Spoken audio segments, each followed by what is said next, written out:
عزیز طلباء، ہمارا جو عنوان ہے ہم نے فارسی سیکھنی ہے. شاید ہمارا جو فوکس ہے وہ بول چال فارسی پہ نہ ہو لیکن فارسی زبان پہ ہے.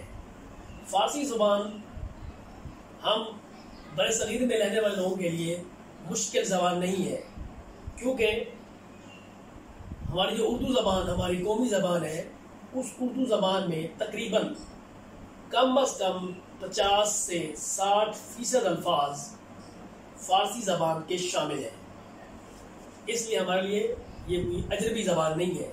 اور تقریباً مغلیہ دور میں اس کے بعد تقریباً 250 سال تک ہمارے اس برصغیر کی سرکاری زبان فارسی رہی ہے. لہذا ہمارے دادا پردادا آبا و اجداد فارسی بولتے تھے. گھروں میں ہمیشہ بچوں کو ابتدا میں ہی جب پڑھاتے تھے تو گلشن فارسی کی تعلیم دے دی، گلستان فارسی کی تعلیم دے دی، یا مثنوی معنوی کی تعلیم دے دی. تو یہ تو المیہ ہے. آج کل جب سائنس کی دنیا آ گئی ہے فارسی زبان کوئی اجنبی زبان لگے گی، ورنہ حالانکہ ہمارے آباء و اجداد کی زبان فارسی ہے. لہذا فارسی مشکل زبان نہیں ہے، خوف زدہ ہونے کی ضرورت نہیں ہے. رسم الخط وہی ہے جو ہی رسم الخط اردو زبان کا ہے، عربی رسم الخط جسے کہتے ہیں، وہی رسم الخط ہمارا بھی ہے. بس یہ ہے کہ فارسی کے جو حروف تہجی ہے وہی تقریباً اردو والے ہیں، 2-4 الفاظ کم ہیں. تو 32 حروف تہجی ہیں فارسی زبان کی. جو اردو والے ڈال ہے، گاف ہے، رے ہے، بڑی یہ ہے، یہ فارسی میں نہیں ہے. باقی جو ہے وہی اردو والے ہی اس میں جو ہے وہ حروف تہجی ہے. تو لہذا بعد میں یہ کر رہا تھا، دیکھیے ہمارے قومی شاعر علامہ محمد اقبال جنہیں ہم اپنا قومی شاعر کہتے ہیں، ان کی 10 کتابیں ہیں پوئٹری کی. ان 10 میں سے 6 کتابیں بلکہ 6.5 کتابیں فارسی میں ہیں. 6 کتابیں فارسی میں ہیں، 3 کتابیں اردو میں ہیں. ان کے نام بھی ہم آگے جا کر لکھوائیں گے آپ کو. ان کے نام بھی فارسی میں ہیں. مثلا بانگ درا، ضرب کلیم، بانگ درا، ضرب کلیم، بال جبریل. اب آپ دیکھ لیں یہ تینوں کتابوں کے نام جو اردو میں ہیں ان کے نام فارسی میں ہیں. تو بانگ درا گھنٹی کی آواز، ضرب کلیم کلیم اللہ کی ضرب، بال جبریل بال کہتے ہیں پروں کو، جبریل کے پر. تو کہنے کا مقصد یہ ہے ہمارا جو قومی ترانہ ہے آپ دیکھ لیجئے فارسی زبان میں ہے. جتنے ہمارے بزرگان کے اولیاء اللہ کے مزارات ہیں ان کو آپ کبھی وزٹ کریں دیکھیں. ان سب مزاروں پر جو اشعار لکھے ہوئے ہیں وہ فارسی میں ہے، کیونکہ یہاں برصغیر میں اسلام پھیلانے والے لوگ تھے، اولیاء اللہ تھے، وہ سارے فارسی زبان بولنے والے تھے. اس طرح جو حکیموں کے پرانے نسخے ہیں فارسی زبان میں ہیں، بلکہ پولیس والے جو FIR کاٹتے ہیں ان میں بھی فارسی الفاظ کی کثرت ہے. لہذا مشکل نہیں ہے. پہلے کہہ چکا ہوں کہ 60% الفاظ اردو میں فارسی زبان کے ہیں. لہذا ہمیں فارسی سیکھنے میں انشاءاللہ کوئی مشکل نہیں ہوگی.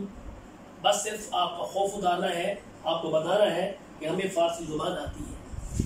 تو فارسی اور اردو زبان میں نے پہلے جیسا کہا کہ آپ کو کہ رسم الخط جو ہے وہ ایک ہی ہے. پھر مسئلہ کیا ہے؟ تو آج ہم یہی فوکس کریں گے کہ اردو اور فارسی زبان میں بنیادی فرق کیا ہے.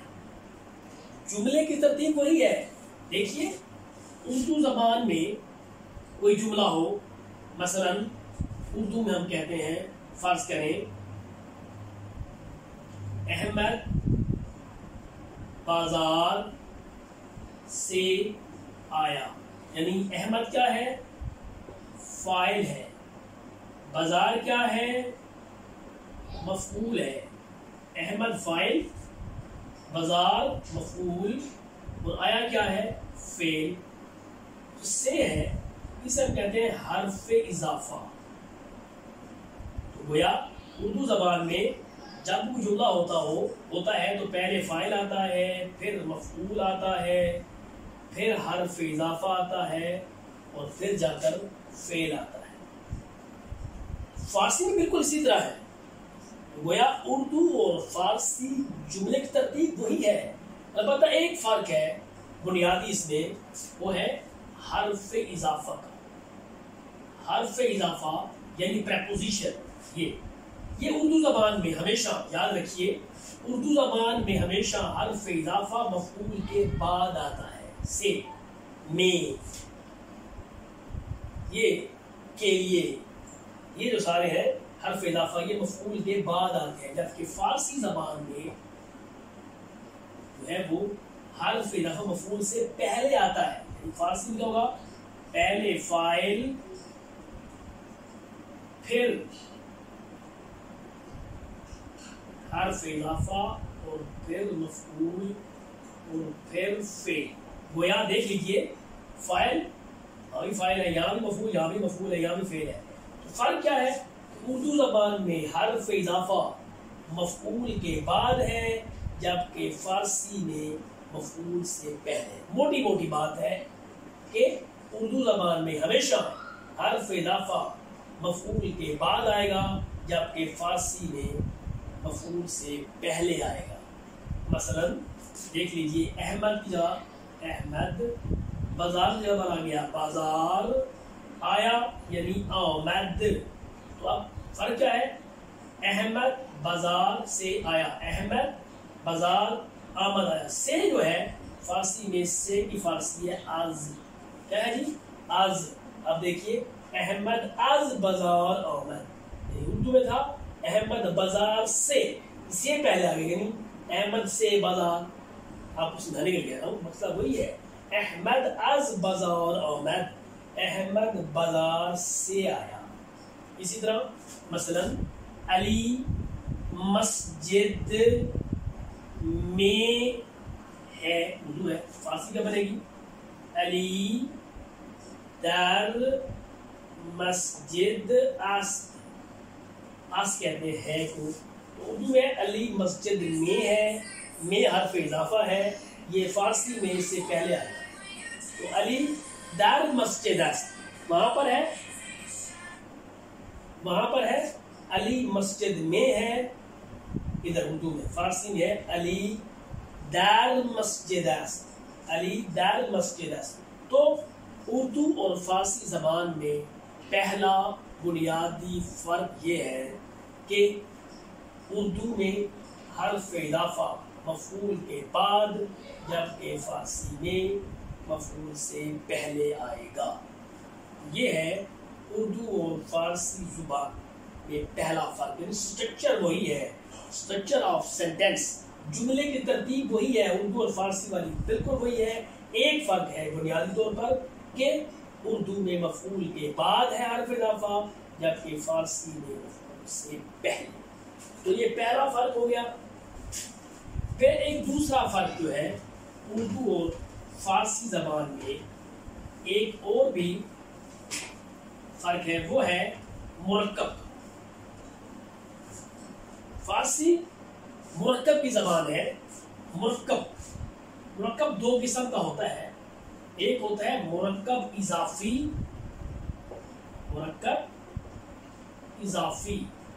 اور ایک ہوتا ہے مرکب توصیفی. اب دیکھیے مرکب اضافی، اسی کیا ہوتا ہے؟ اس میں مضاف اور مضاف الیہ اکٹھے آتے ہیں. مضاف کہتے ہیں آسان زبان میں مالک، ملکیت کو. مضاف کہتے ہیں ملکیت کو،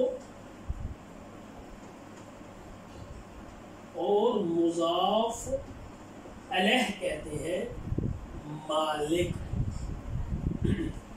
مثلا علی کا قلم، اب علی اس میں مالک ہے، مضاف علیہ ہے، اور قلم وہ ملکیت ہے. تو اردو زبان میں ہمیشہ جب بھی ہوگا مضاف و مضاف علیہ کا استعمال، تو اردو میں ہمیشہ پہلے مضاف علیہ آتا ہے اور پھر مضاف آتا ہے، اور درمیان میں ملانے کے لیے کا کے کی آتا ہے. مثلا آپ دیکھیے کہ علی کا قلم، علی کا قلم، علی یہاں مضاف علیہ ہے اور قلم مضاف ہے. علی کا قلم. مثلا مسجد کا دروازہ، مسجد کا دروازہ. تو مسجد یہاں پر مضاف علیہ ہے اور دروازہ مضاف ہے. مسجد مالک ہے، دروازہ ملکیت ہے. تو اسی سے اب یہ تو ہے اردو زبان میں فرق بتا رہا تھا. تو فارسی زبان میں کیا ہے، یہی مرکب اضافی جب فارسی زبان میں ہوگا تو الٹ ہوگا، یعنی فارسی میں ہمیشہ پہلے مضاف آتا ہے اور پھر مضاف علیہ آتا ہے. اردو میں بالکل برعکس ہے. اردو میں مضاف علیہ پہلے تھا، مضاف بعد میں تھا. یہاں مضاف پہلے ہے. مضاف مین جیسے میں بتایا ملکیت پہلے آتی ہے، مالک بعد میں آتا ہے. جیسے علی کا قلم، اس کی فارسی بنتی ہے قلم علی. قلم کس کا؟ علی کا. قلم علی. ہاں یہاں تو کا کے بھی تھا، فارسی میں ملانے کے لیے، فارسی میں جب مضاف کو مضاف علیہ سے ملائیں گے تو نیچے کسرہ، جسے ہم زیر کہتے ہیں اردو میں، کسرہ لگائیں گے. جیسے قلم علی. اسی طرح مسجد کا دروازہ، دروازہ کس کا؟ مسجد کا. تو در مسجد، در میں دروازہ، یہ نیچے زیر لگ گیا، یعنی لگانا ضروری نہیں ہے، پڑھنا ضروری ہے. در مسجد، مسجد کا دروازہ. اب یعنی کیا ہوا کہ مرکب اضافی میں نے بتایا آپ کو کہ اردو زبان میں پہلے آتا ہے مضاف علیہ یعنی مالک اور پھر ملکیت، جبکہ فارسی میں اس کے بالکل برعکس ہے. یہاں علی کا قلم یا کس کا؟ قلم علی. در مسجد. اسی طرح بہت سے آپ نے پڑھے ہوئے، یار غار، نبی خدا، رسول خدا، کتاب خدا، بہت سے الفاظ ہیں، ان سب میں ایسے ہیں. تو فارمولہ کیا ہوا کہ ہمیشہ جب بھی مرکب اضافی آئے گا فارسی میں تو اردو کے برعکس کیا ہے، پہلے مضاف ہوتا ہے پھر مضاف علیہ ہوتا ہے. البتہ ان کو ملانے کے لیے اردو میں کا کے کی تھا، یہاں زیر ہوگا. یہ کسرہ ہے، یہ کا کے کی میں نے دیتا ہے. یہ ہے جنرل فارمولہ. البتہ وہ ہے، اب جیسے میں نے بتایا آپ کو کہ اس مرکب میں پہلے مضاف آتا ہے اور پھر مضاف علیہ آتا ہے فارسی میں. تو اگر مضاف ایسا ہو جس کے آخر میں الف یا واو ہو، مثلا جو، اس کا مطلب نہر ہے، منہ بال. اب میں کہتا ہوں پانی کی نہر. اب نہر کا مطلب تو جو ہے، پانی ہو گیا، آب. اب اسے یعنی کیونکہ اس کے آخر میں واو ہے ہوگا تو مضاف. اگر مضاف کے آخر میں واو ہو یا الف ہو تو پھر ملانے کے لیے نیچے یہ چھوٹی ہے جو، یہ آب. جیسے منہ یہ سار لفظ منہ تھا، ملانے کے لیے ہم نے چھوٹی لگائی. یہاں پر زیر تھی، یہاں کیوں یہ لگائی ہے؟ کیونکہ یہ مضاف کے آخر میں واو ہے.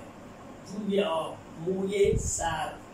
اگر الف بھی ہو سکتا ہے، مثلا آغا الف ہے، اب آغای احمد، ملانے کے لیے چھوٹی لگا دی. فارمولہ وہی ہے، دیکھ لیجیے، پہلے مضاف ہے پھر مضاف علیہ ہے، پہلے مضاف ہے پھر مضاف علیہ ہے. چونکہ آب، پانی کی نہر. یہاں اردو میں ایسے تھا، فارسی میں ہے نہر پانی کی، بال سر کے. تو جو یہ آب، منہ یہ سر. اب یہ ہو گیا مرکب اضافی. اب دوسرا میں نے بتایا آپ کو وہ ہے مرکب توصیفی. یہ تھا مرکب اضافی، تو یہ ہے مرکب توصیفی. اس میں کیا ہوتا ہے؟ اس میں صفت اور موصوف اکٹھے آتے ہیں. صفت اور موصوف. صفت یعنی خوبی، موصوف یعنی اس خوبی کا مالک. تو اردو اردو زبان میں جب بھی یہ مرکب توصیفی استعمال ہوتا ہے تو اردو میں ہمیشہ پہلے صفت آتی ہے پھر موصوف آتا ہے، انگلش کی طرح. مثلا ہم کہہ سکتے ہیں، فرض کریں سفید دیوار، سرخ پھول، مثلا خوبصورت لڑکا. تو اب یہ اردو زبان میں. فارسی میں جب یہ استعمال ہوگا تو کیسے ہوگا؟ فارسی میں ہمیشہ جب بھی یہ مرکب توصیفی آتا ہے تو فارسی میں الٹا ہے، پہلے موصوف ہے پھر صفت ہے، یعنی جو صفت کا مالک ہے وہ پہلے آئے گا. مثلا الٹا، اب لڑکی کی فارسی ہے پسر، تو پسر زیبا، زیبا کہتے ہیں خوبصورت کو، پسر زیبا. کشن کہتے ہیں پسر کشن، پسر زیبا. اسی طرح دیوار سفید، اسی طرح گل سرخ، چشم سیاہ، چشم کہتے ہیں آنکھ کو، چشم سیاہ، کالی آنکھ. دیکھ لیجیے اردو میں کالی آنکھ، فارسی میں چشم سیاہ. وہی فارمولہ ہے کہ جب موصوف کو صفت سے ملائیں گے تو نیچے کسرہ، یہ زیر کہتے ہیں، دیوار سفید، گل سرخ، چشم سیاہ. اسی طرح یہاں بھی وہی ہے، اگر ایسا موصوف ایسا ہو جس کے آخر میں الف یا واو ہو، مثلا جو، اب چلتی ہوئی نہر یا چھوٹی نہر، جو یہ کوچے، یا جو یہ رواں.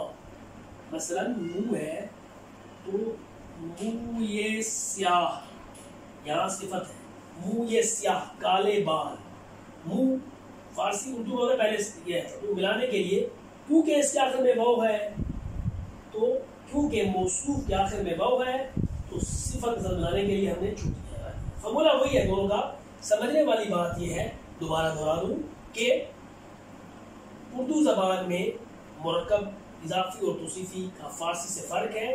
اردو زبان میں مرکب اضافی میں پہلے آتا ہے مضاف الیہ، پہلے مالک اور پھر ملکیت، جبکہ فارسی میں پہلے ملکیت اور پھر مالک. اسی طرح مرکب توصیفی میں بھی ایسے ہے، اردو زبان میں پہلے صفت پھر موصوف. یہ سارے خوبصورت لڑکا، سفید دیوار، سرخ پھول. اور فارسی میں الٹ ہے، جو یہ کوچے، دیوار سفید، گل سرخ، چشم سیاہ، چھوٹی نہر، منہ یہ سیاہ، کالے بال، دیوار سفید، سفید دیوار، گل سرخ، سرخ پھول، اور چشم سیاہ یعنی کالے بال.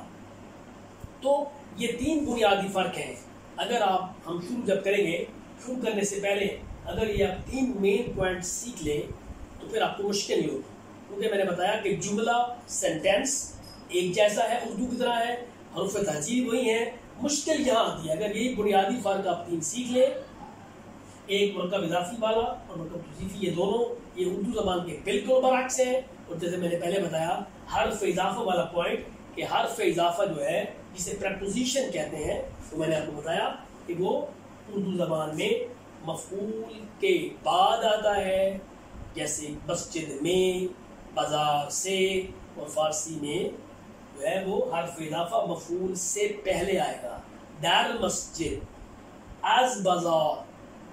اسی طرح ہم کہتے ہیں نماز کے لیے بعد میں، فارسی میں برائے نماز. تو یہ تین پوائنٹ اگر آپ سیکھ لیں تو ہمیں آسانی ہوگی. تو مشکل یہیں پر آتی ہے. اس کے لیے دیکھیں، ہمیں زبان شروع کرنے سے پہلے ہمیں کچھ مصدر یاد کرنے پڑیں گے. میں آپ کو بتاؤں پہلے مصدر ہوتا کیا ہے تاکہ آپ کے ذہن نشین ہو. مصادر کے لیے ہم جو ہے ایک دو کتابیں ہم اس لیسن کے درمیان استعمال کریں گے. ایک ہے گلشن فارسی. گلشن فارسی، ایسے اس کے 3-4 جلدیں ہیں. پہلی جلد ہم استعمال کریں گے، وہی کافی ہے. اس کی جلد اول، کتاب اول، گلشن فارسی، یہ ہے ڈاکٹر سید علی رضا نقوی لکھی ہوئی ہے. خانہ فرنگ یہ نام جتنے ہیں ان سب سے مل جاتی ہے. اور دوسری ایک کتاب جو ہم استعمال کریں گے وہ میری اپنی ہے، اس کا نام ہے ارمغان فارسی. ارمغان فارسی یعنی فارسی کا تحفہ، یہ میری اپنی لکھی ہوئی ہے، فیصل احمد عباس.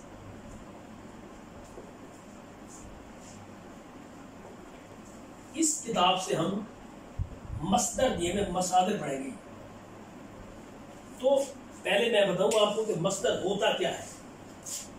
یہ آپ نے نوٹ کر لیا ہوگا. گلشن فارسی یہ آپ کو خانہ فرنگ سے ملے گی، اور ارمغان فارسی یہ فیصل احمد عباس کی کتاب ہے. یہ ملتان میں صدیقی بک سینٹر ہے، اولڈ اردو بازار ملتان، اولڈ اردو بازار گلگشت ملتان. یہ فیکٹری شاپ کے ساتھ شاپ ہے، وہاں سے مل جائے گی. تو اب میں بتا رہا تھا مصدر کیا ہوتا ہے. اصل چیز ہم نے سیکھنی ہے کہ مصدر کیا ہے، تاکہ مصدر